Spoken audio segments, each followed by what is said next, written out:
Malu gua kalau udah ini. Aduh, mohon maaf ya, jadi ini. Ya, kita serius balik lagi. Nah, ini maksudnya saya tadi mau nanya dari perspektif iman kakak yang dulu kah? Iman Betul? saya yang maksudnya bahwa orang tua menanggung dosa gitu. Iya, kan ibu saya selalu bilang begini, kamu dari kecil udah diajarkan untuk ngaji, sholat, tahu baca Al-Quran gitu kan. Kenapa setelah menikah sama suamimu sampai memilih untuk menjadi seorang Kristen, kata dia. Kamu nggak tahu resikonya saya sebagai orang tua kamu nih, ibu sama bapak gitu. Nanti kalau di akhirat nanti pasti saya dipertanyakan. Apa ajaran yang kamu kasih sama anak kamu sampai anak kamu memilih pindah agama? Apakah orang tua saya bakal menanggung dosa saya? Nah, konsekuensi logisnya. Sering nggak saya tanya sekarang sebelum saya menjawab langsung ke substansi. Saya tanya teman-teman, melihat, mereview, bagaimana, mengulas ya. Bagaimana dalam diskusi TikTok, sering nggak dari mereka? Wah, ajaran dari mana dosa ditanggung sama satu orang, dosa ya sendiri-sendiri. Nah, itu yang Kak Deborah alami, itu seperti saya. Dan saya jawab seperti itu. Mah, kalau begitu nggak usah capek-capek. Saya sekarang memutuskan Kristus karena saya tahu dosa saya ditanggung oleh Kristus karena hanya Kristus yang mampu menebus dosa saya. Ngapain saya mengharapkan mama bisa menebus dosa saya? Diam dia. Makanya dia hadirkan ustadz yang saya bilang itu. Saya dimediasi. Blunder kan? Makanya saya tadi senyum-senyum. Ternyata doktrinnya sama, standar ganda. Ya kan? Ya. Standar ganda kan? Ngomong sama kita, menyerang iman kita. Ajaran siapa? Dosa ditanggung sama satu orang. Dosa itu sendiri-sendiri kita pertanggungjawabkan. Nah, ternyata betul kan? Ini ada yang memberikan kesaksian. Saya nggak pernah kenal Kak Deborah. Kak Deborah sendiri yang memberikan kesaksian dan ini yang saya juga alami. Dan perhatikan, kalau saya boleh jujur Kak Deborah, melihat bagaimana Kak Deborah baru naik pertama kali di room saya, berapa lama Kak Deborah nunggu? Ngantri di bawah. Lama sampai ngelek aku turun lagi, ngelek aku turun lagi. Kayaknya ya Tuh, aku naik ini jadi ini soalnya. bukan settingan. Saya nggak pernah kenal Kak Deborah. Jangan ke depan ada yang bilang ini settingan dan enggak. Itu Kak Deborah aja ngomong sendiri. Nunggu lama sampai nge-like sampai berkali-kali turun naik keluar aplikasi TikTok. Nah, Padahal jadi kalau padahal gimana? suami saya bilang gini, kamu kalau ngelihat live-nya Yosep jam berapa? Dia bilang, saya kalau nonton itu jam 8:30, soalnya suka nge-lag di sini. Suami juga pengen gitu nonton, pengen kayak diskusi gitu. Dia selalu Kak, nah, Hmm, selalu dia nonton YouTube pakai itu, nggak pernah dia. Pokoknya setiap pulang dia kerja selalu dia nonton. Kamu dengerin ya kalau dia kayak Kak Joseph ini menjelaskan seperti ini gitu. Hitung-hitung kamu belajar, kamu belum terlalu mengerti, belum paham. Memang saya akui Kak, walaupun saya mengikut Tuhan Yesus dari 2018, saya tidak sepenuhnya begitu memahami, tapi sedikit demi sedikit saya sedang belajar. Tapi ya itu ya Kak, namanya hmm. kita sebagai anak gitu, saat orang tua berbicara seperti itu, apalagi posisi saya kan anak perempuan, pasti kan saya berpikir, apakah saya dosa gitu kan? Apa Betul-betul wajar. Jadi gini, mohon maaf Kak, langsung saya ini ya, mohon maaf. Kita punya pengalaman yang sama, kita punya pergumulan yang sama. Jadi teman-teman juga harus mengerti nih, pergumulan dari orang-orang. Bukan kita menyombongkan rohani, kita semua punya pergumulan, bukan saya membanding-bandingkan. Maksud saya mau sharing gitu sama teman-teman yang di sini. Kak Deborah juga mungkin akan setuju dengan saya bahwa kita setelah nggak lama atau baru-baru ada jadi kayak semacam ada masa gitu, gimana ya, adaptasi ya, kalau kita bilang adaptasi dari mulai kita menerima Kristus, dari mulai tadinya kita tidak mengenal Kristus, mulai mengenal, kemudian sampai menerima, sampai sudah di dalam Kristus, itu tetap ada yang namanya bayang-bayang ya, dihantui rasa bayang-bayang itu teman-teman, yaitu aduh gue takut deh nanti beneran gak ya gitu kan, yang tadi dibilang Kak Deborah orang tua akan menanggung ya. Kita sebagai anak betul saya nggak menyalahkan Kak Deborah karena saya juga memikirkan yang sama, bahwa saya juga kasihan kalau ternyata beneran gitu kan, kalau ternyata beneran orang tua saya menanggung. Tapi setelah saya pikir-pikir, sekali lagi ini langsung saya jawab ya, saya pikir-pikir enggak, karena kita beriman. Sekali lagi ini apa itu, siapa yang saya ke invite itu kepencet ya, tangan saya ini tadi kena layar, mohon maaf. Nah, jadi ketika saya pikir-pikir lagi, itu kemudian berbicara mengenai dosa, sejatinya kan memang yang sering diperdebatkan di dalam keyakinan saya yang lama, dosa ditanggung sendiri. Kemudian berbicara mengenai dosa ditanggung sendiri ditambah dengan adanya bahwa kita berbicara, saya mungkin ya, saya waktu itu, kalau saya nggak tahu Kak Deborah, saya memutuskan Kristus, menerima Kristus ketika saya sudah akil balik. Kalau dalam keyakinan sana kan dosa yang sudah akil balik kan ditanggung pribadi, bener nggak Kak Deborah? Pernah denger nggak? Iya betul. Nah, yang belum akil balik baru ditanggung orang tua. Itu Iya. teman-teman. Ya kan? Nah jadinya kemudian setelah ada jawaban dan juga saya berdoa menyerahkan pergumulan itu kepada doa, saya serahkan ke dalam perenungan dengan rosario, saya juga meminta bagaimana Bunda Maria, saya selalu mendoakan, saya selalu mendaraskan doa seperti Ibu Teresa dari Kalkuta, Santa Teresa dari Kalkuta mengajarkan, jika engkau meyakini Bunda Maria mengasihi Kristus, maka yakinilah bahwa dia juga mengasihimu, selayaknya kamu adalah Kristus karena kamu telah menerima Kristus sebagai juru selamat, maka berdoalah, Bunda Maria, jadilah bunda bagiku saat ini seperti engkau menjadi bunda Kristus. Makanya saya selalu merasa bahwa keyakinan saya kepada ibu saya mengasihi ibu saya selayaknya bagaimana Bunda Maria mengajarkan saya supaya mengasihi Bunda Maria seperti Kristus mengasihi bundanya. Makanya sekalipun orang tua saya dulunya, tadinya ya, sering kan banyak tuh yang nanya, banyak yang bilang orang tua Joseph itu masih suka gini nggak? Ini supaya teman-teman, bukannya saya mau ngulang kesaksian lagi ya, tapi maksudnya buat yang belum pernah tahu, masih ada suka banyak yang nanya, jadi saya langsung aja jawab. Yaitu anehnya awalnya memang menolak, tapi terkhusus ibu saya, ketika saya sudah, tadi yang saya cerita, saya berdoa gitu dengan kutipan dari Ibu Teresa dari Kalkuta, Santa Teresa dari Kalkuta, miraculously, nggak lama itu saya langsung perlahan-lahan berangsur-angsur melunak. Loh, saya berani loh ngomong, tanya Om Don. Om, ini saya buka-bukaan aja. Om Don kenal pribadi saya secara langsung. Follow Instagram saya. Beberapa waktu lalu saya upload foto Instagram saya dengan ibu saya rangkul-rangkulan. Kami habis berenang. Ibu saya pakai kerudung, saya pakai kalung salib segede gaban. Diliatin orang. Foto bersama kami rangkul-rangkulan. There's no problem. Gitu. Jadi maksud saya ini berbicara mengenai pergumulan, Kak Deborah dan teman-teman, kita harus serahkan itu kepada Tuhan. Kita percaya bahwa ketika ada firman berbicara, satu jiwa diselamatkan, seisi rumah diselamatkan, itu pasti bekerja. Dan sekali lagi, tidak pernah secara instan. Wong kita menerima keselamatan itu aja, responnya aja lama kok. Nah bagaimana orang lain? Gitu. Kita tetap jangan pernah melepaskan mereka dari doa. Kita nggak tahu sebagaimana hati mereka. Ya kan? Kita nggak bisa menjustifikasi karena Tuhan melihat hati, karena kita melihat rupa, tetapi Tuhan yang melihat hati. Kita nggak tahu, mungkin denial kelihatannya di depan kita. Kita nggak tahu loh, hati mereka sudah mulai tersentuh. Who knows? Tetap doakan intinya, ya nggak? Kita nggak ada yang tahu loh. Loh kan banyak orang-orang di luar sana yang denial tiba-tiba jreng jadi Kristen. Kaget, kok bisa gitu? Kayak saya. Loh itu yang saya cerita kesaksian adik kelas saya itu kan, saya nggak pernah memperlihatkan bahwa saya sudah mulai percaya Yesus, gitu. Artinya benar-benar seperti firman Tuhan, manusia melihat rupa, Tuhan melihat hati, gitu. Jadi untuk pertanyaan atau persoalan tadi, orang tua menanggung dosa sendiri, bahkan dari perspektif iman kakak itu sudah terbantah sendiri kan, ketika saya tadi bilang mengkonfirmasi bahwa ketika seorang iman sebelah kakak ya, seorang itu mencapai umur akil balik, maka dosanya ditanggung pribadi. Maka ketika kakak memutuskan murtad ya, kalau perspektif di iman sana ya kakak nanggung sendiri ya, tapi karena saya percaya, justru ketika menerima Kristus saya menerima keselamatan, maka saya tidak lagi membayangkan adanya bayang-bayang itu. Loh karena nanti ketika berbicara mengenai kekristenan secara sejati, kakak berbicara pengajaran gereja, kakak bisa temukan pengajaran iman yang dulu kakak imani, itu adalah iman-iman yang telah dikutuk oleh gereja. Dari konsili-konsili. Makanya saya bilang orang Kristen sejati belajar sejarah gereja. Belajar heresiologi. Heresiologi itu apa? Heresi, ajaran sesat yang telah dikutuk oleh konsili. Yang menyatakan Kristus hanya ciptaan, apakah baru yang muncul di abad ke-7? Enggak. Arius. Yang mengatakan katanya Trinitas itu adalah Tuhan Bapa, Tuhan Ibu, Tuhan Anak. Itu koledrianisme. Ya kan? Yang mengatakan neraka tidak kekal. Apokastasi itu namanya, dikutuk juga oleh gereja.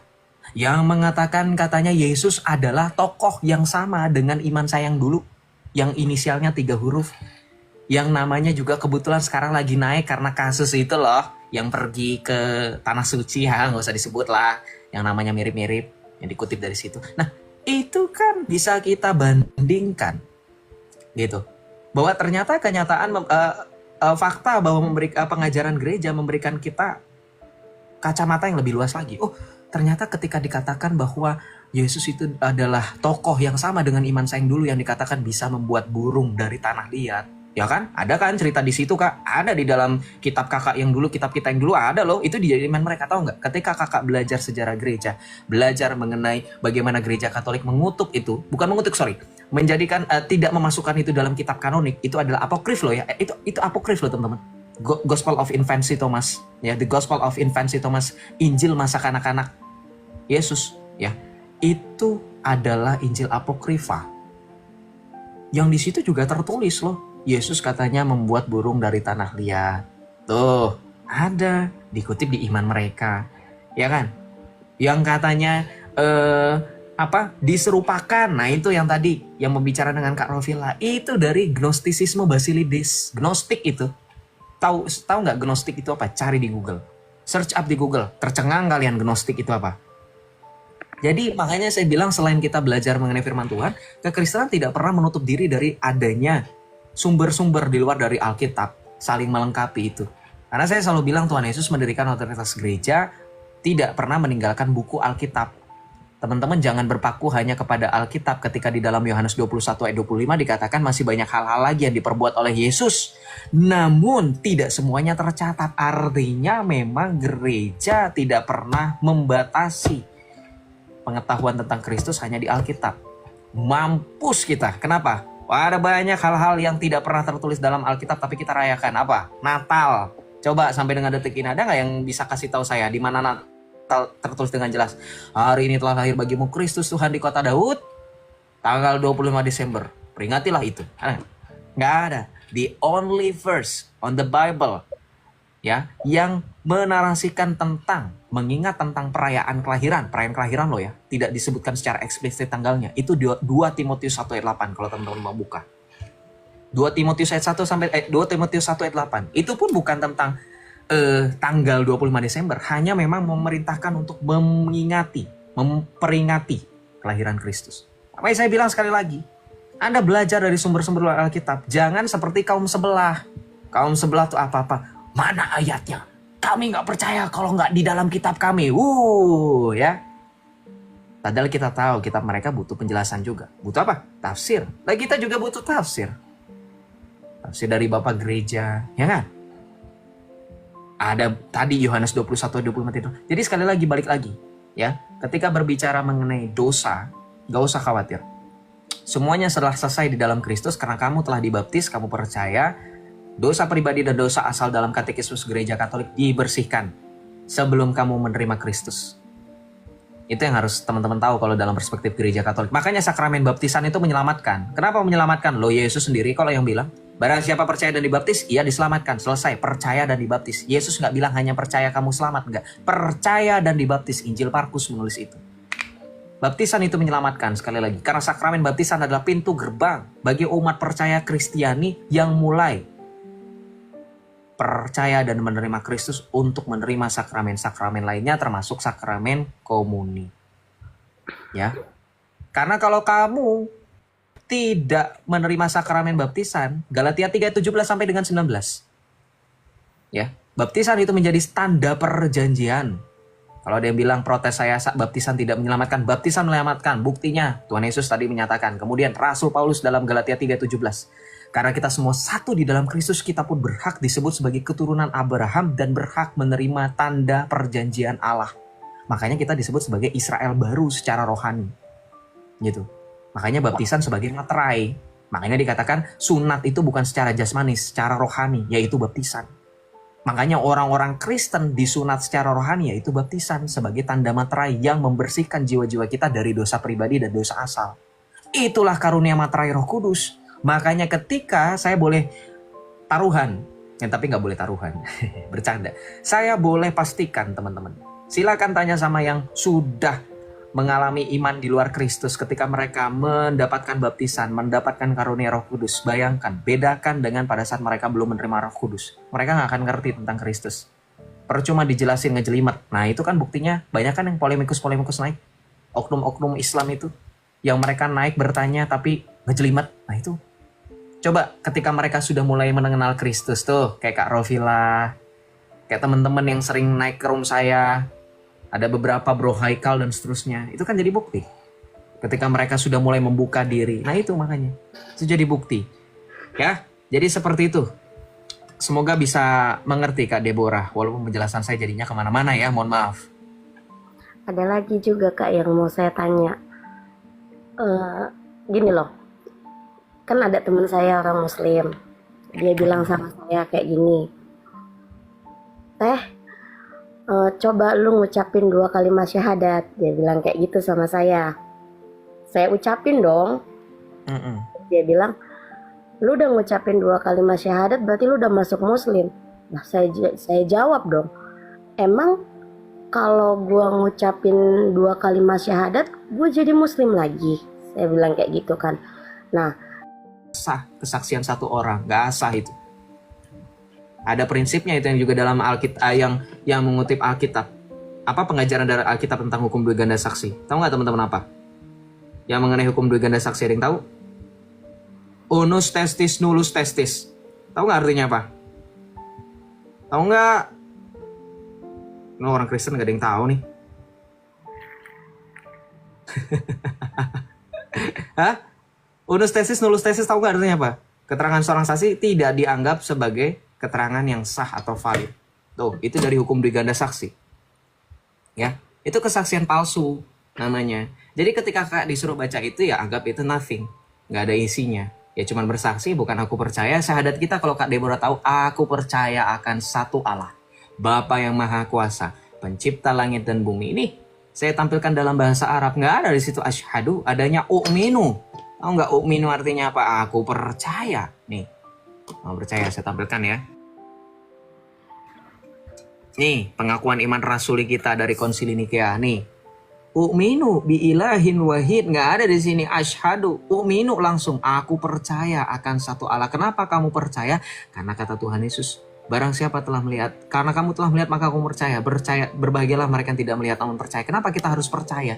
Karena para rasul yang sudah memberikan kesaksian. Apa hubungannya dengan para rasul? Itu sebab judulnya pengakuan iman rasuli. Kenapa? Inilah iman para rasul. Kenapa kita harus percaya dengan para rasul? Karena para rasul yang telah memberikan kesaksian itu di dalam 1 Yohanes 1 ayat 4. Makanya percaya sama Yesus jangan cuman asal ngomong, oh nggak apa-apa yang penting percaya Yesus.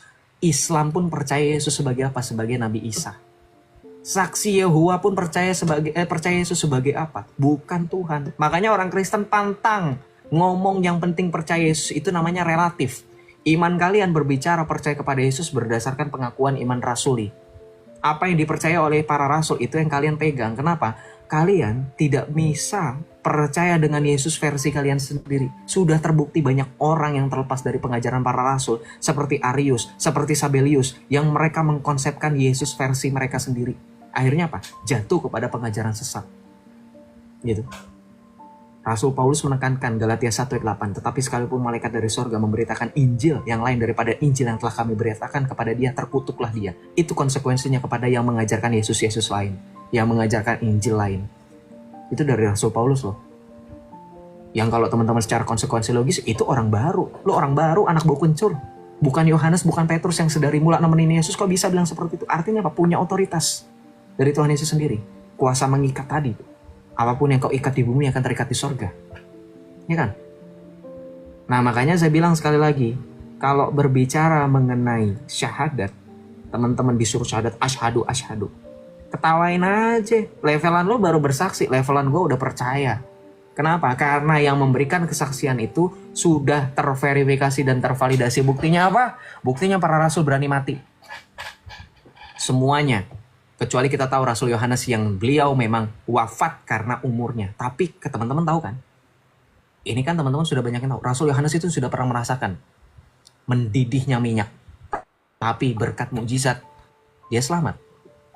Itu kan bersaksi namanya. Ya nggak bisa kemudian bilang, oh mereka juga memberikan kesaksian. Justru masalahnya, kalau misalkan kita uji kesaksian mereka semua, buktinya secara fakta sejarah mereka semuanya berani mati demi memberikan kesaksian kepada Kristus. Petrus disalibkan terbalik, Andreas disalibkan, siapa lagi?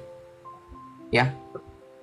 Jadi semuanya itu kesaksian yang kemudian membuat kita menjadi percaya karena kita semua tahu kesaksian mereka teruji sepanjang sejarah. Ya.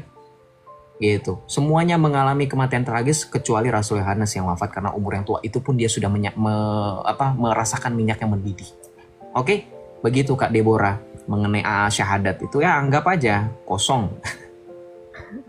Ya kan namanya kita kan kalau ya teman saya kan memang dari Muslim banyak ya, cuma saya aja yang udah jadi Kristen gitu. Kadang bukannya saya nggak mau menanggapi atau gimana, saya nggak suka sebenarnya Kak, kayak memperdebatkan agama itu saya nggak suka. Soalnya saya gini, kalau saya udah satu ya udah, mau apapun itu, mau dia berbicara tentang lu makan daging babi kayak gini haram, kayak gini lu makan gini gini gini, dia bilang, ya saya cuma bilang ya udah, kalau memang lu berteman sama gua sebagai orang yang najis ngapain ditemenin gitu. Kalau saya selalu bilang kayak gitu, bukan masalah itu. Jadi lu tuh kayak gimana ya, beda, lu lebih baik pakai jilbab begini. Saya kan suka bilang sama dia kayak gini, saya bisa aja pakai jilbab, saya bisa aja pakai berkerudung tiap hari, tapi kan kalau nggak niat dari hati buat apa, saya bilang kayak gitu kan. Dia jawab teman saya gini, di Kristen itu dilarang untuk berjilbab karena jilbab itu milik orang Muslim. Saya bilang, coba deh kamu nonton filmnya Yesus. Saya bilang, pemain di situ juga perempuannya menggunakan jilbab kok, menggunakan kerudung. Apakah dia Muslim? Nah di situ teman saya berdebat karena orang itu mengikuti agama Muslim yang menggunakan jilbab. Makanya dia ada nanya sama saya, emang boleh orang Kristen orang Muslim gitu masuk gereja dengan menggunakan jilbab? Saya mau tanya dulu kakak sebelumnya, kakak tinggal domisili mana? Domisili aja, nggak usah alamat lengkap. Domisili. Tangerang Kak. Ya ampun. Jabodetabek ternyata. Gini, memang yang terjadi di tengah-tengah masyarakat memang stigmanya sudah terlalu menyebar bahwa pakaian itu sudah pasti identitas milik kaum tertentu. Ya sebenarnya memang tidak ada salahnya. Pakaian Batak itu biasanya ulos, tapi bukan berarti orang yang bukan suku Batak gak boleh pakai. Bukan begitu teman-teman yang Batak. Pakaian kebaya adalah identik milik suku Jawa, tetapi bukan berarti orang-orang yang bukan suku Jawa gak boleh pakai. Bukan begitu. Artinya pakaian itu tidak pernah dipatenkan. Pakaian itu tidak pernah dihak milik. Kok kamu gak boleh pakai? Justru kalau kamu orang yang cerdas dan berpikir secara luas bagaimana interaksi antar budaya terjadi, itu karena tidak adanya batasan bagi orang-orang yang ingin belajar mengenai kebudayaan. Dan ingat, fashion, pakaian itu tidak ada hubungannya dengan agama. Sebelum adanya agama lahir yang baru di abad ke-7 itu, orang-orang sudah terbiasa memakai penutup kepala. Buktinya mana? Sari di India. Ada hubungannya nggak dengan agamamu? Nggak ada. Sari India itu hanya beda bagaimana cara memakai, tapi caranya sama kan? Bahkan mereka adopsi menjadi pakaian ritual ibadah mereka, betul nggak? Mantila kita kenal dalam gereja Katolik. Boleh nggak orang-orang non Katolik? Boleh, silakan, itu fashion kok. Gitu. Jadi sekali lagi ya, berbicara mengenai pakaian, saya selalu tantang. Kalau ini milik kamu, buktikan mana? Secara aturan tertulis, silakan. Mana? Ada nggak aturan tertulis? Ya kan? Ada nggak aturan tertulis bahwa orang nggak? Yang saya bingung ketika teman-teman pergi ke Tanah Abang deh, coba deh belanja Tanah Abang, coba jangan belanja Shopee, jangan belanja Tokopedia, coba belanja Tanah Abang. Pernah nggak kalau misalnya beli jilbab, entah Anda pakai jilbab atau nggak lagi pakai jilbab, pernah nggak ditanya KTP-nya mana Bu? Ibu Islam bukan? Mohon maaf enggak. Orang mah mikirin yang penting kebeli dagangannya. Lah kalau kamu mau protes, secara logika protes sama yang ngejual, karena tuh orang Kristen nggak mungkin ngerepotin beli bahan, ya kan? Metik dulu tuh misalkan dari kain apa, dari mana, dari kain sutra kah, dari kepompong kah, kan pasti beli. Ya kalau kamu protes sama yang jual. Ngapain jual ke orang Kristen kan gitu? Ngerti nggak dengan pola pikir itu? Ya kan orang Kristen beli, orang Kristen dapat karena orang Kristen beli, nggak mungkin nyolong juga, ya kan? Kalau nyolong udah pasti kriminal lagi pula. Siapa yang mau nyolong jilbab cuman buat dipakai doang? Dan sekali lagi, keyakinan, keimanan tidak dibuktikan dengan cara berpakaian. Banyak orang luar sana yang menggunakan pakaian tertutup, pakaian seperti orang-orang yang agamis, tetapi kelakuannya tidak mencerminkan agamis. Dan kamu tidak usah denial, banyak yang seperti itu. Ya, jadi agak aneh standarisasinya. Kadang kalau kita melihat, oh ini ada yang mereka pakai pakaian tertutup, nyolong di Indomaret, ntar, ini jangan salahkan agama ya. walaupun pakaiannya ini bukan muslim, tapi giliran ada orang Kristen ya kan, katanya ini gak boleh kalian pakai, ini punya muslim. Loh kok aneh, bingung kita, puyeng jadinya pala kita. Ada kasus ini itu pakaiannya punya kamu, katanya jangan nilai dari pakaian, ini bukan ini. Ketika ada orang Kristen katanya dengar dari cerita Kak Deborah, kamu gak boleh pakai jubah karena ini milik muslim. Coba, ini standarnya ganda gak kira-kira? Standar ganda gak kira-kira? Bingung gak kira-kira teman-teman kalau dengan premis yang seperti itu? Bingung gak? Saya mah mending puyeng guys, mending saya udah tinggalin aja, puyeng gitu. Ya bukan standar ganda, standar 3 lagi. Ya. Boleh tambahin nggak? Boleh, silakan bro. Ya, jadi saya mau klarifikasi ya. Tadi Kak Deborah kan bilang katanya yang memakai jilbab nggak boleh masuk gereja ya. Nah, Iya. ini saya mau kasih bukti ya. Ada yang barusan masuk. Prom lo. Ini pengakuan wanita misterius. Gereja Surabaya. Boleh nih. Tapi kita setuju ya, ini tidak beragama ya teman-teman ya. Kan memang pakaian tidak mempresentasikan agama, betul? Setuju ya? Oke. Kak Deborah, nanti tanya aja Kak Deborah. Itu yang penemu toa itu siapa? Kan penemu toa kan Kristen, jangan pakailah di tempat ibadahmu, bilang gitu. Saya sempat nanya sama teman-teman saya tuh, dia bilang, lu tuh sok tahu, katanya itu tuh yang buat tuh yang beragama muslim ya. Saya kan orangnya gini ya kak, saya menjaga saya kan gampang emosi orangnya. Saya daripada emosi lebih baik ya udahlah, suka-suka lu aja mau ngomong kayak gimana gitu, yang buat orang muslim kayak, yang mau lu anggap orang Kristen kayak, yang buat. Kalau teman saya Bagus. kalau Bagus, sifat bodoh amat gitu. Orang gila memang gak usah ditanggepin kak. Memang pakaian tidak beragama Kak bilang-bilang. Jadi kadang gini, lu kenapa sih kalau ditanyain kayak gini masalah agama lu suka kayak nggak mau jawab atau gimana? Apa lu nggak mengakui? Saya bilang, saya bukannya nggak mengakui, saya mengakui. Saya bilang, saya udah dibaptis, saya mengakui. Saya bilang, saya bukannya ngada-ngada ya kak. Saya dibaptis itu sebenarnya ada videonya Surat baptisnya. Ada surat baptisnya, ada dokumennya. juga. Saya Paham. gitu. Tapi dia bilang, kenapa sih kalau ditanya lu kenapa ikut suami lu karena cinta? Dia bilang ikut Tuhan Yesus atau masuk Kristen lu karena cinta. Saya jawabkan di situ, saya bukan karena cinta sama suami saya masuk Kristen. Perjalanan saya itu panjang kak. 2013 saya menikah itu kita masing-masing menjalanin keyakinan masing-masing. Saya di Muslim, suami saya di Katolik. Tapi dia menikah menurut agama saya dulu. Saya nggak pernah, ayo dong kamu ikut saya Muslim. Dia juga nggak pernah. Saya bilang, kita ya udah jalanin masing-masing. Muncullah perasaan itu ketika saya memiliki anak kedua. Saya selalu bilang, ajak dong saya ke gereja nih. Setiap Natal tuh hati saya tuh gini, ayo dong ajak, pengen tuh tahu orang Natalan tuh ngapain gitu kan. Ngapain orang itu Natalan, apakah kayak kita Idul Fitri, sholawatan, kayak sholat atau gimana. Tapi dia selalu bilang, saya nggak mau ngajak kamu secara paksa, kamu ikut saya karena cinta, saya nggak mau.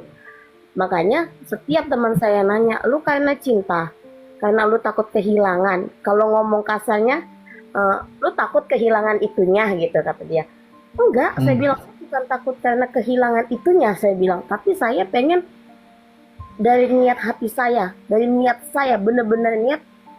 Kalau saya udah niat ikut, ya udah saya ikut. Tapi bukan karena cinta. Memang suami saya bilang, kita kan Sunda ya kak, saya dari Sunda. Saya juga sama. Kakak juga Sunda? Bandung saya, Sukajadi. Kalau saya memang Tangerang asli, Sunda bapak. Tangerang asli. Iya. Lanjut teh, lanjut. Jadi kalau itu bilang, salut loh kata dia, keluarga saya dari Nias katanya. Biasanya orang Sunda tuh fanatik dengan agama Kristen, tapi kamu enggak, kata dia. Tiba-tiba kamu ikut saya tanpa saya ajak gitu kan. Memang saya bilang, saya mah kalau Kalau saya ngomong ayo dong ajak saya ke gereja, kamu nggak mau ngajak saya, kamu bawa saya ke tempat saudaramu diajak ya saya ikut. Karena memang kaget juga ya Kak, pertama kali saya masuk ke gereja, pertama kali, saking bodohnya saya, bodoh banget kita sih, kayak saya datang ke gereja pakai gamis, gendong anak saya ngucapin assalamualaikum, satu gereja ketawa. Nah, kan sebagai, ih kok gue diketawain, cuma ada pendetanya itu bilang nggak apa-apa, kata dia. Kita kan namanya kita dari Muslim ya Kak, agak tolong. Ada lah saya gitu. Polos, polos. Saya pakai gamis, sendal saya dibuka, saya ngucapin salam. Karena saya kira kan kita masuk ke gereja itu sama kayak kita masuk ke masjid Kak, ya kan? Nggak boleh lah alas kaki dibawa ke dalam. Saya benar-benar dibuka sampai selesai ibadah, saya nggak nggunain sendal. Sampai dia bilang, kenapa sendalnya nggak dipakai? Saya nggak mau, soalnya memang dulu tuh saya kalau masuk ke tempat ibadah saya nggak gunain sendal, saya copot gitu kan. Karena memang ini tempat ibadah, nggak apa-apa. Sampai satu gereja ketawain saya nggak ada rasa sakit hati, nggak, cuma ya namanya malu pasti ada. Tapi di situ saya merasa sukacitanya ada gitu. Oke. Ada. Jadi saya kayak ada satu lagu pujian yang buat saya nangis banget itu pas ikut kebaktian. Nggak tahu kenapa itu lagu itu benar-benar nyentuh hati saya. Saya cuma bilang kayak gini sama pendeta, bagaimana Pak kalau saya dihadapkan dengan orang tua saya, jawaban saya apa gitu kan? Yang harus saya jawab sampai saya diusir sama keluarga saya. Benar Kak, saya diusir sama abang saya, nggak diaku sampai kita tiga tahun. Bener-bener kita nggak ada omongan, kita nggak ada ketemu muka pun. Dia kayak ngelihat saya udah apa ya bahasanya, dan Jijik. jijik ngeliat saya, jijik bener. Tapi di satu sisi saya dibaptis, saya jadi nangis Kak. Saya dibaptis itu ditemani sama adik saya yang nomor 3. Dia bilang sama saya gini, kalau memang ini pilihan teteh ngapain harus takut, dia bilang. Kalau emang ini maunya teteh ngapain harus takut. Saya takut gini, karena orang tua saya, kakak saya selalu bilang kayak gini, dosamu itu walaupun kamu sudah berumah tangga, sudah dewasa, tetap ditanggung sama orang tua. Dia bilang gitu kan. Yang namanya anak mana sih Kak yang nggak kepikiran.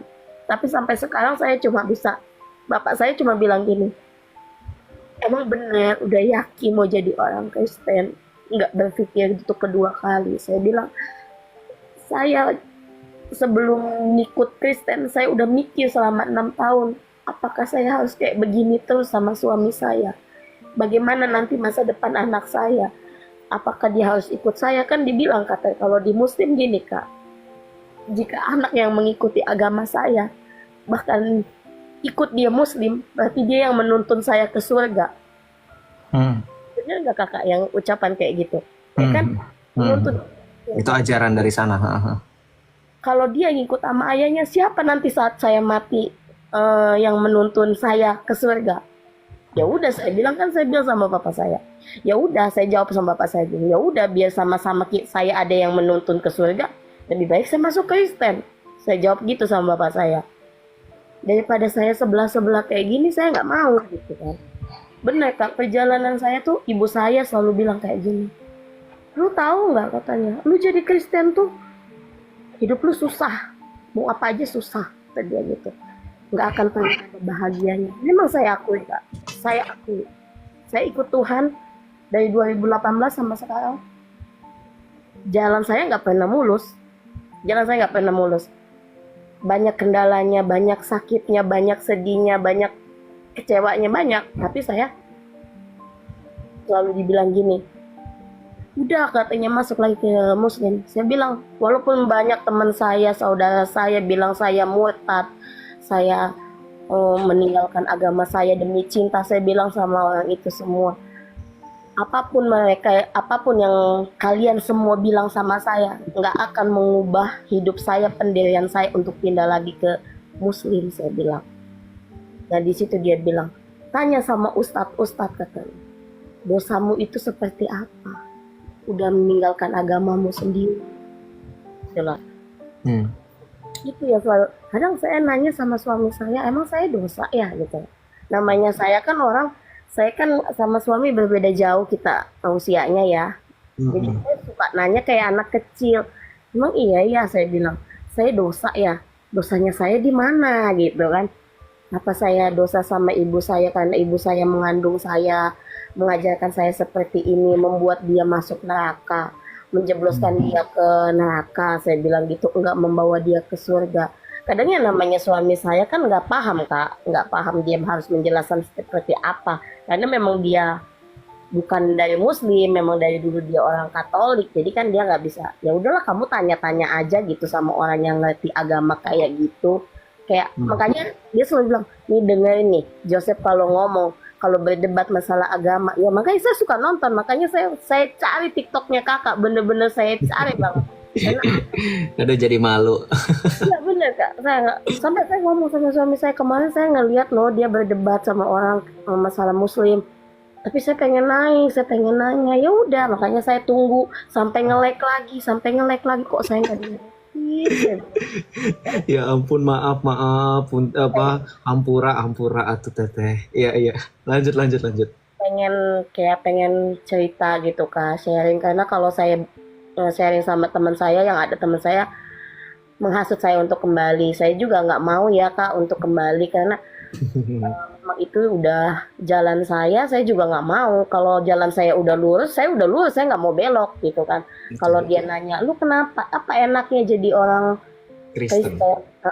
Apa enaknya, saya bilang saya pernah jadi Muslim, saya disakitin, saya bilang gitu, saya ditinggalin suami saya, tapi saya pas jadi orang Kristen, apapun masalahnya, berat hidup saya dalam rumah tangga saya, suami saya nggak pernah tinggalin saya.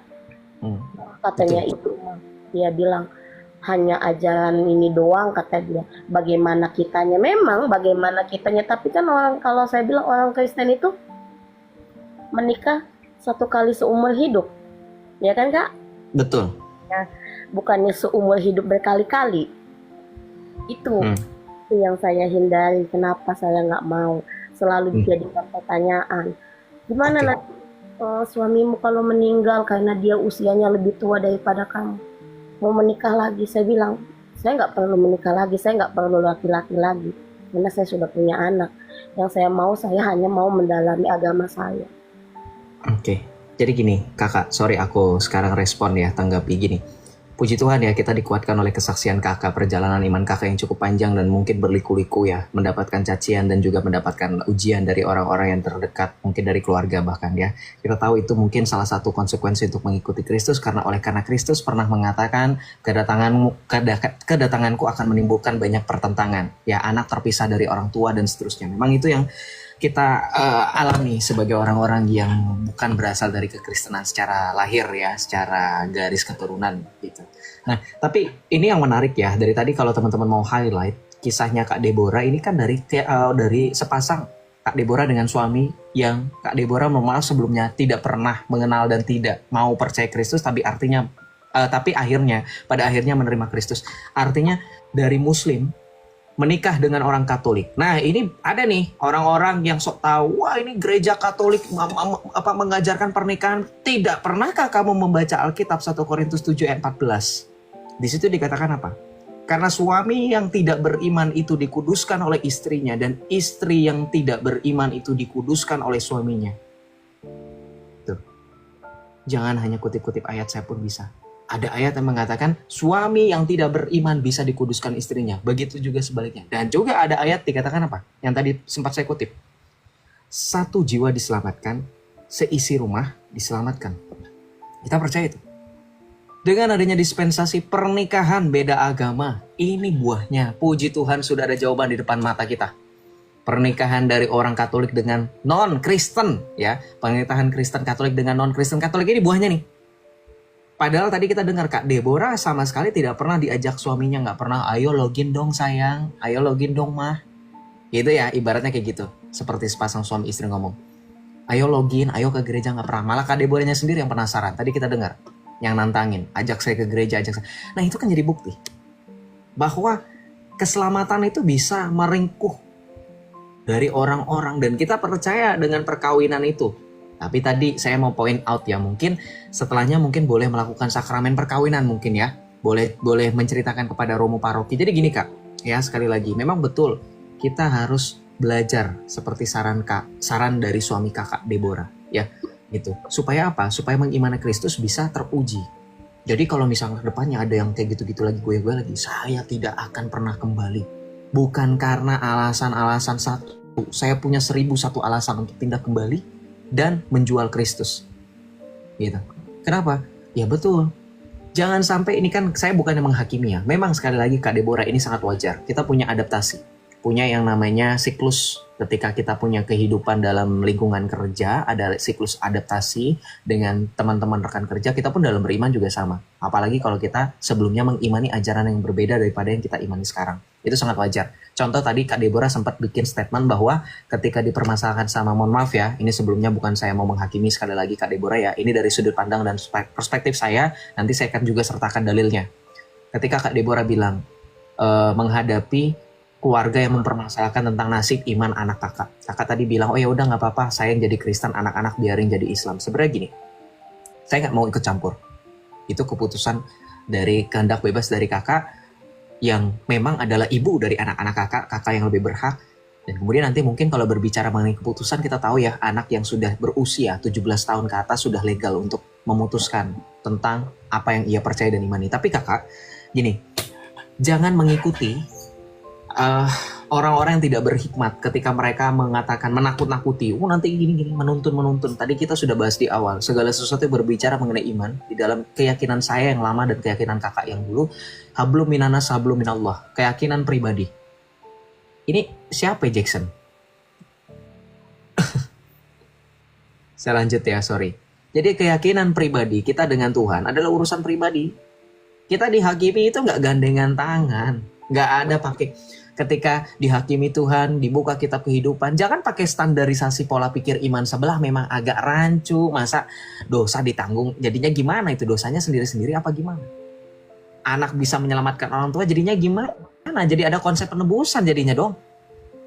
Jadi bukan Tuhan sebagai satu-satunya prima causa keselamatan itu. Loh, kalau kita membicarakan keselamatan hanya Kristus yang menyelamatkan kita. Saya nggak bisa nyelamatin kamu, Kak Deborah, Rom.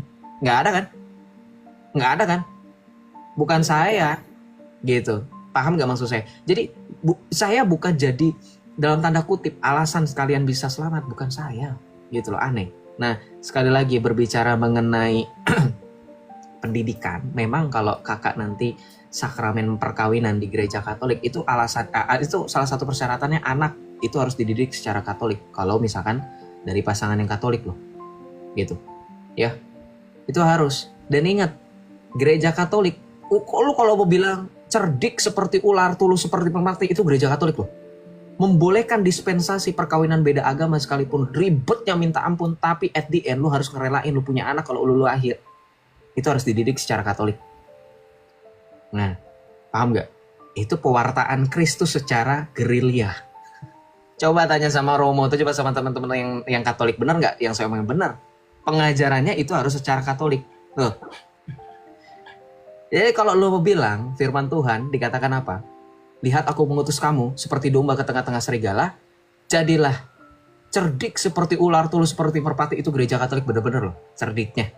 Ya, cerdiknya itu bukan main. Teman-teman hanya melihat pernikahan beda agama, nanti kalau misalnya ini nggak melihat syaratnya utama ketika ada orang beda agama ngajak nikah, yuk saya yang Katolik diajak nikah sama beda agama. Syaratnya anak saya ketika lahir, ya, dengan kamu harus dididik secara Katolik. Itu sudah final, dan itu persyaratan yang panjang, hitam di atas putih, perjanjian secara benar-benar batin dan seterusnya. Makanya ada buah-buah penginjilan di situ. Ya kan, dididik secara Katolik artinya juga dia harus memahami Kristus. Itu kan ada kasusnya tuh.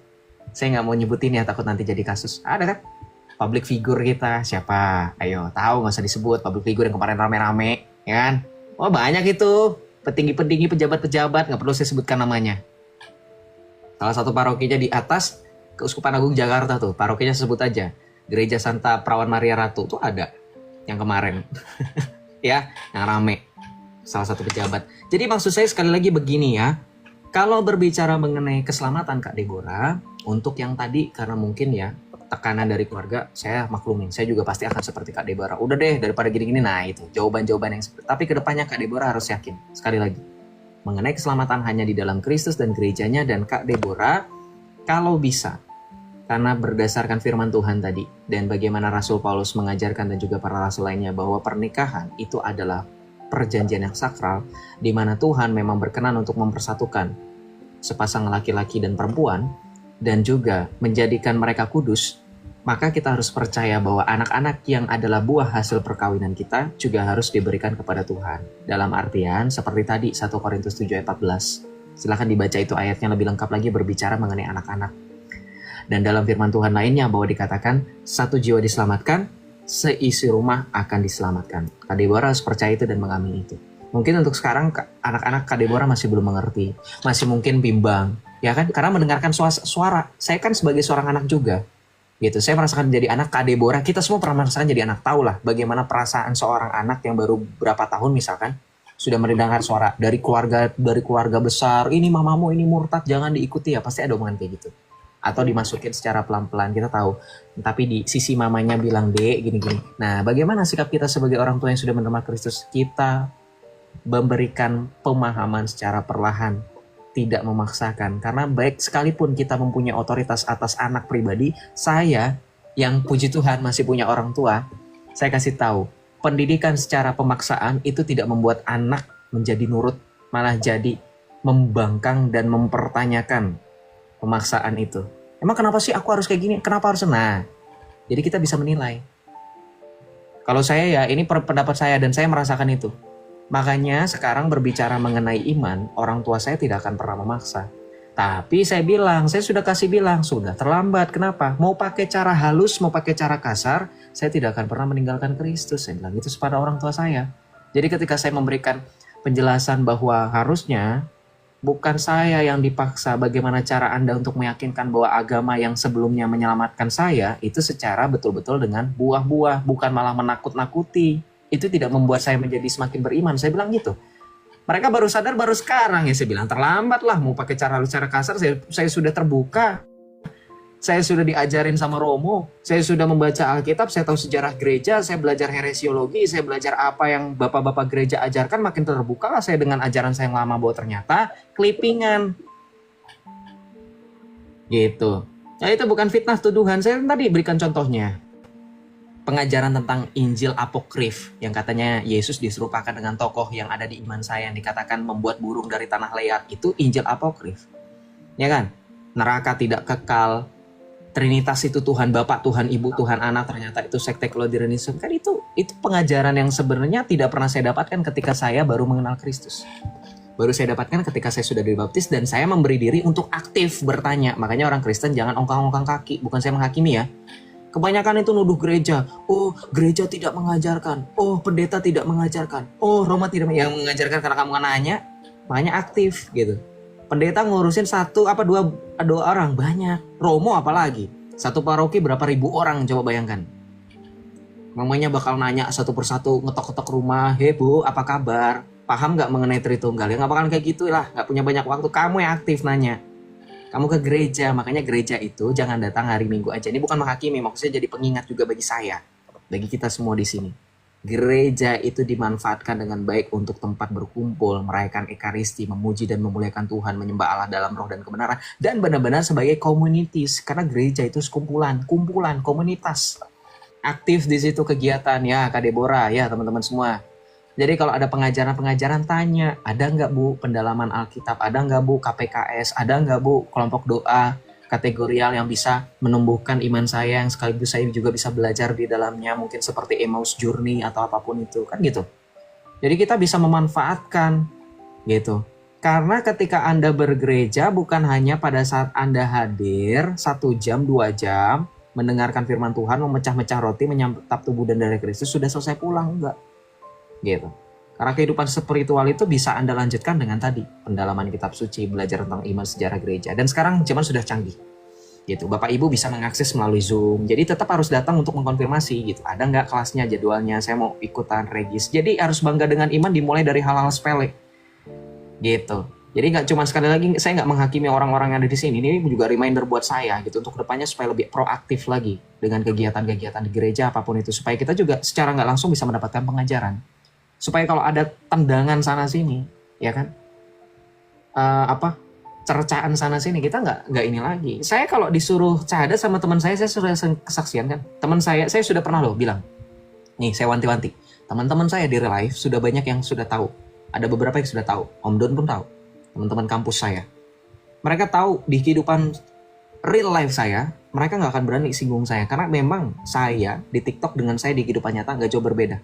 Bedanya kalau saya di kehidupan nyata, saya nggak bakalan pakai kostum kayak gini, nggak bakalan gini, saya bisa menyesuaikan diri. Maksudnya ketika berbicara mengenai iman, saya tegas loh. Saya bisa menjawab apapun yang mereka ingin. Makanya mereka nggak berani berbicara mengenai apapun mengenai keputusan saya. Gitu. Karena ketika mereka melihat di real life dan ketika mereka melihat di TikTok lebih parah lagi. Karena di TikTok saya nampilin data kan selalu. Dan beberapa teman saya WA, ini kamu ya, oh ya udah kuduga gitu. Ya.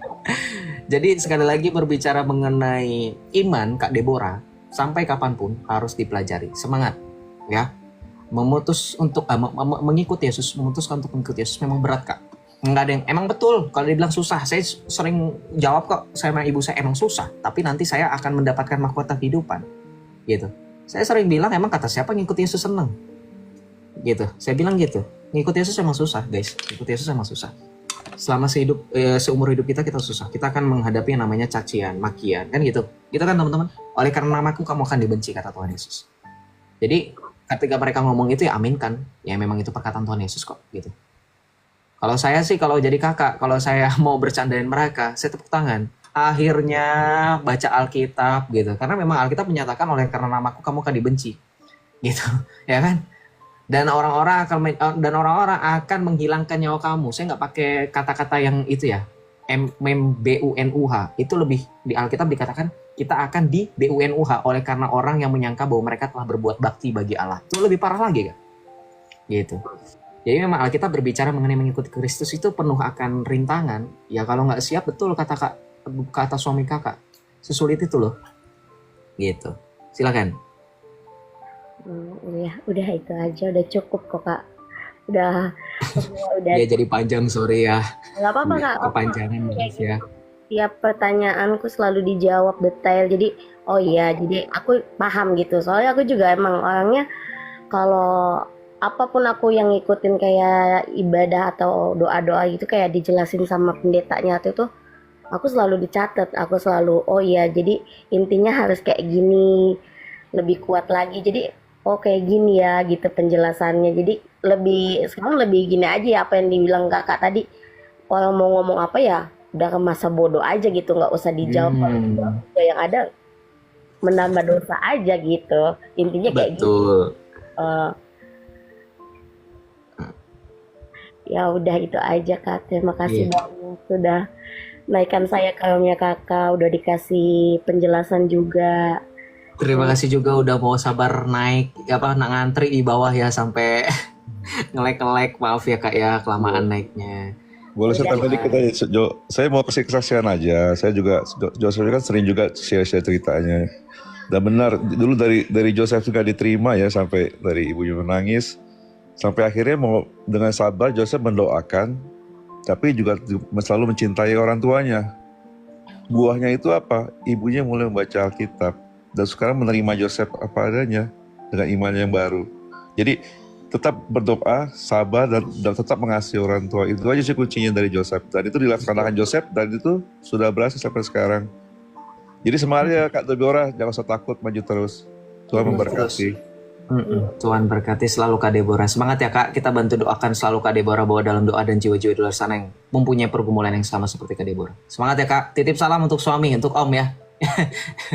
Terima kasih Kak, selamat malam. Titip salam juga buat anak-anak ya, Tuhan Yesus memberkati.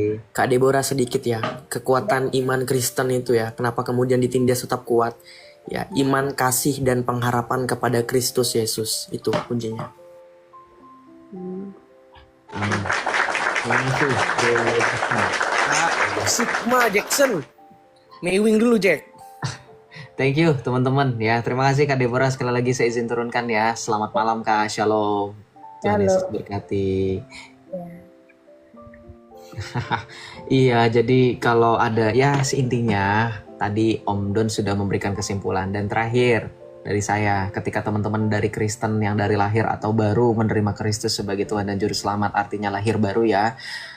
Kalau ada orang-orang yang sok-sokan tahu ya, lu kenapa sih jadi Kristen? Ya ingat dalam Amsal 26 ayat 4 dikatakan apa? Jangan menjawab orang bodoh atau orang bebal menurut kebodohannya, supaya jangan engkau sendiri menjadi sama dengan dia. Ya, kalau kamu tahu dia bebal, tinggalkan.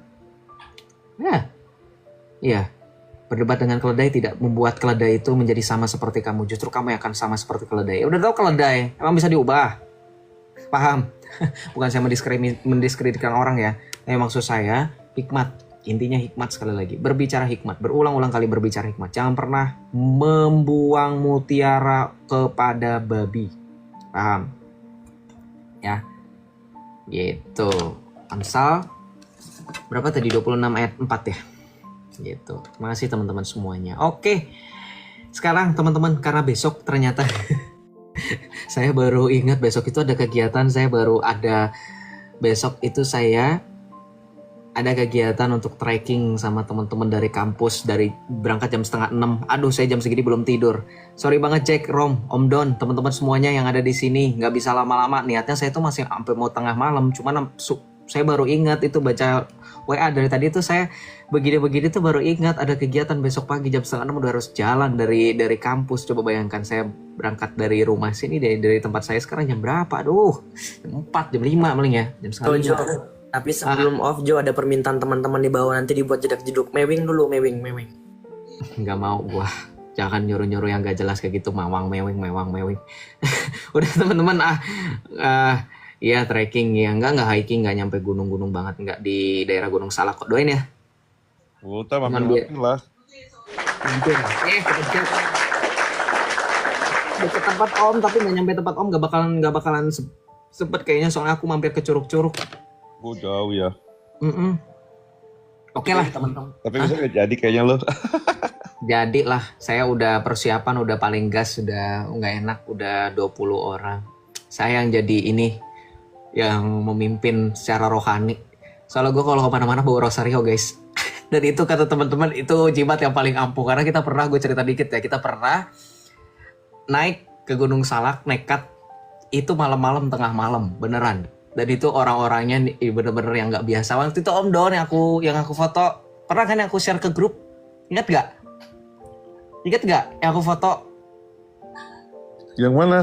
Ada yang aku foto yang bulan Juli apa Agustus gitu. Oh iya pernah. Yang saya tiba-tiba kabarin lagi di Gunung Salak ya. Yang lu berenang di itu.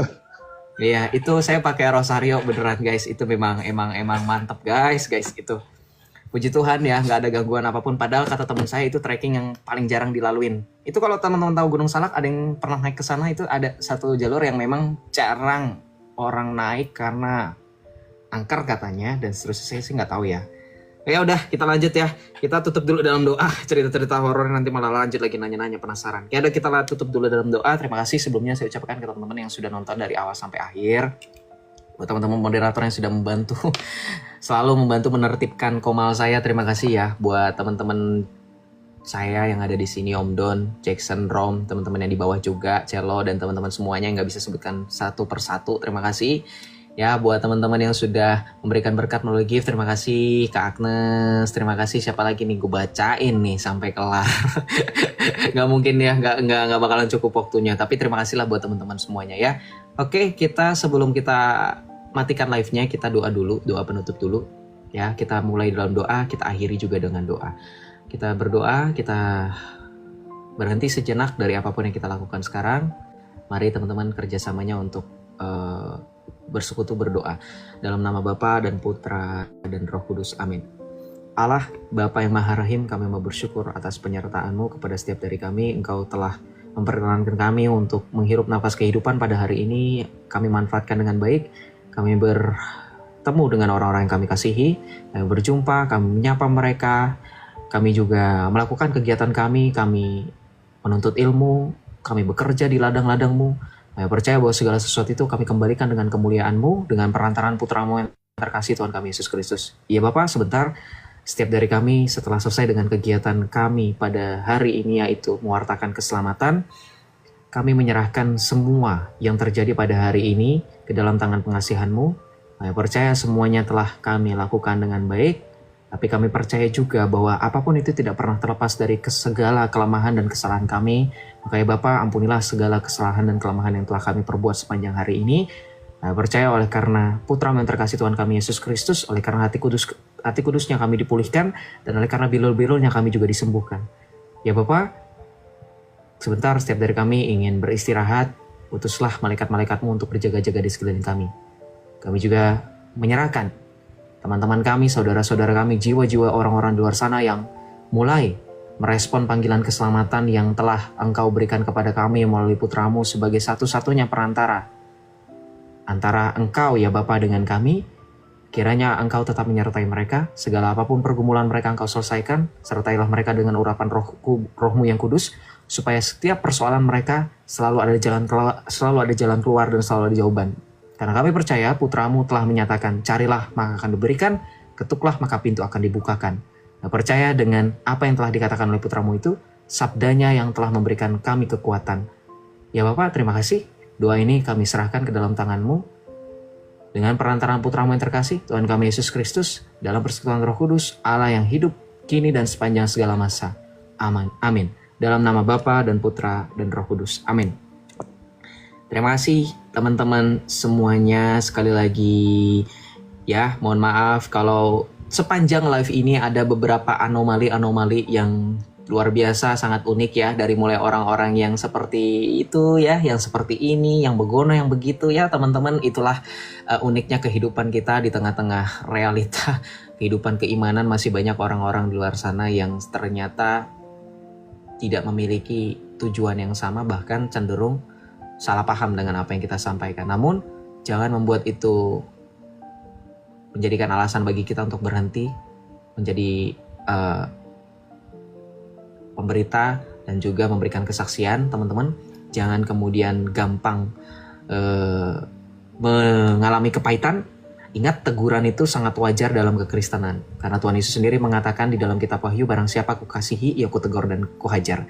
Jadi teman-teman, gak apa-apa. Segala bentuk teguran dan hajaran dari teman-teman saya anggap itu sebagai bentuk, sebagai perjalanan iman saya. Yang baik saya ambil, yang jelek saya buang. Ya, teman-teman juga saya harap seperti itu. Terima kasih sekali lagi teman-teman yang sudah menyaksikan sampai dengan detik-detik terakhir sebelum saya matikan live-nya. Mohon maaf sekali lagi sebesar-besarnya kalau masih dalam penyampaian dari saya dan teman-teman saya masih ada yang kurang. Terima kasih teman-teman, tetap setia untuk selalu menegur, menasihati, dan memberikan masukan. Sekali lagi, selamat malam, selamat beristirahat. Tuhan Yesus memberkati kita semua. Salve teman-teman, bye-bye.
Alhamdulillah, kita bersyukur kepada Tuhan teman-teman ya. Kita sudah mendengarkan bersama diskusi yang sangat menarik dari Bang Yosef bersama dengan kawan-kawan apologet yang lainnya ya.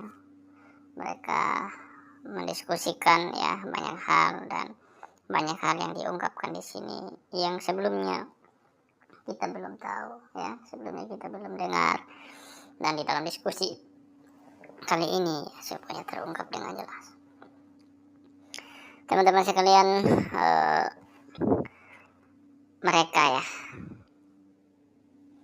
mereka kaum sebelah ini bertugas bertugas kalau dalam drama ya, mereka bertugas untuk bertanya gitu.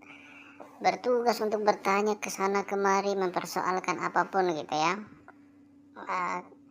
Tapi kalau giliran mereka ditanya kembali, giliran mereka itu apa yang mereka yakini, apa yang mereka imani ditanya kembali, dipersoalkan kembali, ya mereka tidak mau menjawab, mereka tidak mau berargumentasi. Ya mereka hanya diam. Kalau bukan diam, mereka bertanya, kita bertanya, mereka bertanya, kita jawab, kita bertanya, mereka lapar. Ujung-ujungnya daripada diskusi itu seperti itu aja teman-teman ya. Mereka tidak pernah mau memberikan waktu mereka untuk mau belajar ya, memberikan waktu mereka untuk betul-betul mendalami iman mereka. Tidak teman-teman ya, setiap hari yang mereka lakukan hanya mempertanyakan iman orang lain, belajar iman orang lain, tapi mereka tidak mampu menguasai iman mereka sendiri ya. Ini perlu menjadi catatan bagi kita ya, perlu menjadi perhatian kita, supaya apa? Kita tidak ada henti-hentinya untuk belajar dan memperlengkapi diri untuk menghadapi mereka ini teman-teman ya. Mereka nih sungguh bisa menyebutkan ayat mana, kitab mana dari Alkitab kita. Mereka sebebas itu gitu ya. Tapi kalau kita mempertanyakan kitab suci mereka, membahas Al-Quran, mempersoalkan ayat tertentu tentang nabi mereka, tentang bagaimana penyebaran agama mereka, cara-cara yang dilakukan oleh nabi mereka, bagaimana istrinya, bagaimana dia memperlakukan istrinya, semuanya kalau kita bahas, bahkan tentang orang tuanya, mereka nggak terima gitu ya. Mereka nggak mau hal itu terjadi, dan mereka tidak siap kita melakukan itu gitu. Kenapa ya? Mereka nggak tahu apa-apa tentang iman mereka. Karena gini teman-teman, iman mereka itu tidak lahir daripada hasil belajar mereka gitu. Ya, itu iman mereka lahir daripada bagaimana pemimpin pemuka agama mereka menyampaikannya kepada mereka. Jadi kalau misalkan seseorang anak yang tidak terpelajar misalkan mengutip ayat tertentu dan membahasnya, mereka sama sekali tidak mau mendengarkan, karena bagi mereka orang itu harus mendengarkan orang lain atau mendengarkan ustadz untuk belajar sebagai dasar bagi mereka untuk mengimani kitab mereka atau tidak gitu ya. Dan sungguh sangat disayangkan karena iman mereka itu tidak lahir daripada bagaimana mereka meyakininya ya, tidak lahir daripada mereka belajar, tidak lahir daripada bagaimana mereka betul-betul mendalami kitab suci mereka, tetapi sayang sekali itu lahir dari bagaimana orang lain menjelaskan sesuatu dan mereka percaya. Ini berbeda dengan kita teman-teman. Kita belajar, kita beriman, ya kan? Karena kita betul-betul menemukan kebenaran itu dalam Alkitab. kita menemukan kebenaran sejati di dalam iman kita. Bukan apa kata orang, bukan apa kata pendeta, tapi karena kita menemukan itu. Nah, iman itu yang mereka pahami juga, yang mereka tuntut dari kita adalah bagaimana kita betul-betul mampu menjelaskan secara logis apa yang menurut mereka, kita mampu menjelaskan yang menurut mereka itu masuk akal gitu. Ya kalau semuanya seperti itu ya nggak perlu beriman lagi, kalau semuanya harus masuk akal gitu ya. Menurutku teman-teman, kalau berbicara tentang Tuhan, hal yang paling dasar harus kita mengerti bahwa Tuhan itu adalah sesuatu atau pribadi yang tidak bisa dengan mudah dijangkau oleh pikiran kita.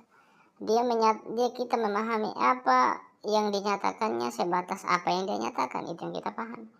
Di luar daripada itu kita tidak memahami Tuhan itu yang sebenarnya. Itu perlu menjadi catatan buat kita ya. Kita tidak mengerti apa yang dia lakukan, apa yang dia kerjakan di luar daripada apa yang dia nyatakan. Ya, kalau kita memaksakan diri kita ya nggak bisa. Gitu.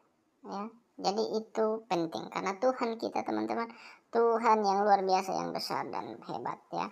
Kalau yang hebat dan luar biasa itu hanya mampu dimengerti lewat otak kita yang sederhana ini ya, saya yakin itu bukan Tuhan. Kalau kamu betul-betul memahami Tuhanmu seperti apa dia, ya kan, bagaimana dia, ya, aku nggak mau percaya terhadap sosok yang seperti itu. Dan menurutku Tuhan itu adalah sesuatu yang kita usaha untuk jelaskan dia dari apa yang dia nyatakan, tetapi tetap saja kita tidak mampu menguraikannya. Orang tanya kita masih bingung juga menjelaskan, karena memang seperti itu ya, Tuhan yang luar biasa itu. Ya, oke teman-teman, itu saja yang bisa saya sampaikan ya lewat video ini, dan saya harap teman-teman juga semakin belajar ya, bertumbuh dan mempersiapkan diri untuk terus takut dalam Tuhan, hidup dalam ketaatan, hidup dalam damai Kristus ya, membawa kabar baik, membawa kabar sukacita dimanapun berada ya. Jadi teman-teman, mari kita melakukan apa yang Tuhan ingin kita kerjakan ya, membawa kabar baik, membawa damai dimanapun kita berada. Oke teman-teman, jangan lupa untuk terus dukung perkembangan channel ini lewat subscribe, like, komen, dan share ya, sehingga video-video dari channel ini boleh menjangkau banyak orang di luar sana, dan lewat video ini juga banyak orang yang boleh percaya kepada Yesus Kristus. Oke teman-teman, Tuhan berkati kita semuanya. Shalom.